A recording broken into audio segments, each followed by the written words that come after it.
We are almost absolutely, totally dependent on oil for all of our activities. First of all, industry, of course, runs on oil. Everyone understands that. Agriculture, modern mechanized agriculture to feed the world, is heavily dependent on oil.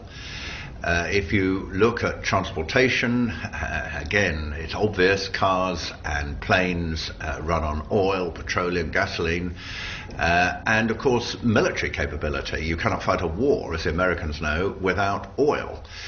So every aspect of human existence is dependent on oil, and when we reach that point, when we get to maximum production, maximum supply capacity relative to demand, that is a very significant point, which many people think, including me, is without precedent in human history. Global oil production will peak. The global economy will be devastated by it. We'll see oil wars.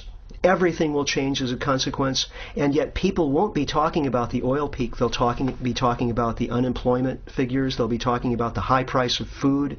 They'll be talking about the fact that you can't get on an airliner and travel anymore because all of the airline industry has collapsed. There are only a few carriers still in business, and the tickets are astronomically expensive. They'll be talking about the latest war or terrorist incident, and they will have completely lost sight of the one event that caused all of those effects. Consensus, probably within the oil industry itself, although they're very unwilling to say this publicly, but the academic researchers, who are much more likely to be independent and hard-headed in their analysis outside the oil industry, believe that peak oil probably in the area of a 2010, 2015, something like that. And after that, we begin to see a gradual, very slow, gradual reduction in the supply, but an acceleration of demand. That's why this is not alarmist. It is impossible to believe that that will not happen. It is energy growth, particularly between growth of electricity demand and also of oil demand. And one of the reasons is that as the economy grows, we nearly always transport more stuff, people drive to more places, they fly to more places, more tourism, more everything, more food comes from far distant places. We're basically moving more molecules faster to more places in greater quantity, and all of this moving of molecules takes a great deal of energy, and most of that energy is oil. And this is where peak oil comes in, because the implication of peak oil is that oil prices are going to become more volatile, and that the average price of oil is going to remain structurally higher than it has in decades. And if that happens, then the economic value securing this American debt structure has got to be valued downwards by some factor. Let's call it X. And factor X is the thing that threatens the United States most.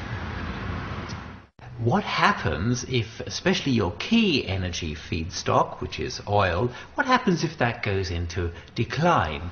And it seems to many of us analyzing this that it's unavoidable, the conclusion is unavoidable, that economic contraction will be the result of this. I've not seen any convincing evidence that will not be so. The politicians across the world to have begun to get together to talk about the implications and what each of them needs to do in order to deal with this threat. I suspect the reason that doesn't happen is because the United States, the far and away the most powerful country of the world, has decided that it doesn't want to convene an international conference to discuss how it's going to be shared out. What they have decided to do, pretty clearly from invading Iraq and trying to control oil from the Caspian Basin, which is the second largest repository of oil that is left in the world, is to try and monopolize for themselves the supply of this oil, because oil is power. Without cheap oil, the American empire would never have come about.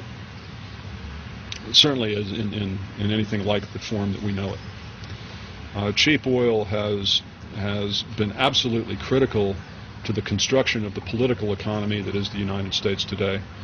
And if you remove cheap oil, then that political economy has to change profoundly. U.S. leaders are putting in place an infrastructure whereby they will be able to deal with that unrest and at the same time channel it towards scapegoats on the other side of the world.